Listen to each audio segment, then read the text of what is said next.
Hello colleagues, today Monday 23rd, the day after Mother's Day. I know many of you like me felt that frustrated and that we couldn't hug up our loved ones and go and see them, but this is all for the right reasons. As we know, the national guidelines is social distancing and actually limiting our access to those who are vulnerable. But look, what we need to look forward to is that we can control the environment and that the spread of this virus will be more controlled. And hey, we look to next year, Mother's Day, when we can make it a real bonus.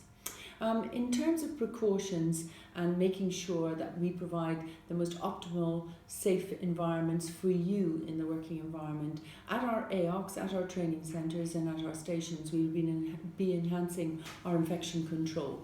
What we'll be asking you to do is to please wash your hands before you come on shift.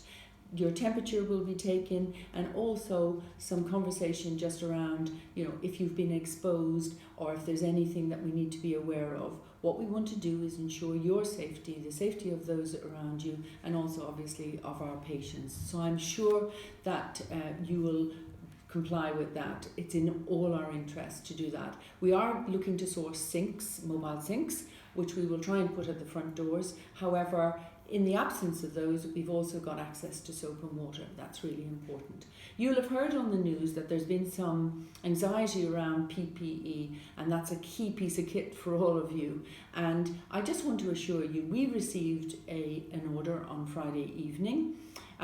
We'll be receiving another order today, and the supply chain has now begun to ease up, just like they said nationally. I'd like to thank, however, our folks in our stores, because they've done a fantastic job over this weekend.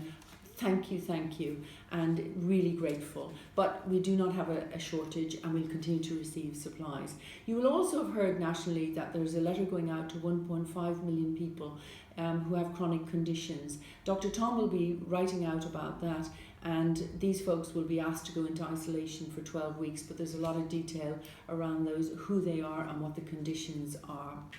Some of you have also written to me about ventilators, and we know that that's a key piece of kit in these times for COVID patients. We will be actually taking some of our ventilators off our ambulances. As you know, we don't use them that frequently anyway, but we should be contributing at least 50% and maybe more into the acutes for use and probably within this week or next week. But I can assure you that every piece of kit nationally is being looked at, and we will play our part in this. It's really important.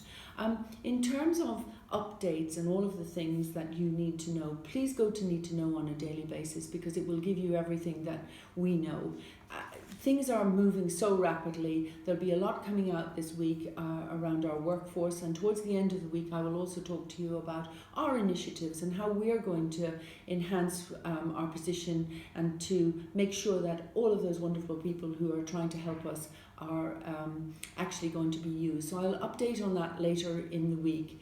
I mentioned at the beginning of this about social distancing, and we all have to do that. I'm missing seeing you out there, but I'm trying to do my job and enable us to keep everything going, as my team are. So, really sorry that I can't get out to see you, but please take care of yourselves and find whatever means you have to keep fit and to keep mentally well during this period of time. I'll share with you, mine is a walk in the dark of the night around my neighbourhood, and my husband follows me to make sure, I assure you, that I'm okay.